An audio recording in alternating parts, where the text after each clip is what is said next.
वालेकुम सलाम। जी, आज आप खान साहब की तरफ अफ्तारी पे जा रहे हैं।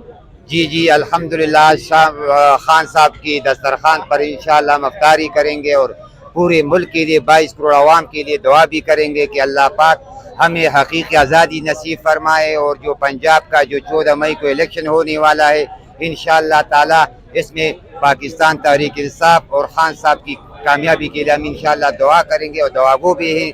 और इंशाअल्लाह ऐसा क्लीन स्वीप हमें पंजाब में इंशाअल्लाह हमें मिलेगी इंशाअल्लाह। ये जो इलेक्शन हाउस हुए हैं, आपको लगता है कि इस दफा इलेक्शन होंगे?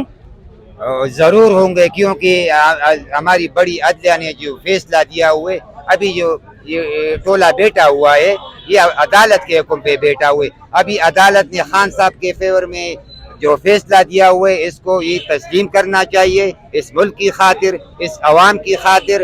अगर ये समझते हैं कि ये लोग तब जाएंगे रमज़ान में, अगर ये रमज़ान और दूसरा आने वाला रमज़ान भी अगर हमें इधर डेरे डालने पड़ते हैं तो हम इंशाअल्लाह इधर डेरे डालेंगे और हकीकी आज़ादी इंशाअल्लाह हम लेकर दम लेंगे इंशाअल्लाह। जी, बहुत शुक्रिया। जैसे कि आपको ये पास जो है वो दिखाया जा रहा है, अगर ये मेरे आपको कैमरामैन दिखा सके तो ये पास है जो इनको अफ्तारी के लिए मिला है और ये अफ्तारी करने के लिए खान साहब के पास जा रहे हैं और ये बहुत खुश हैं।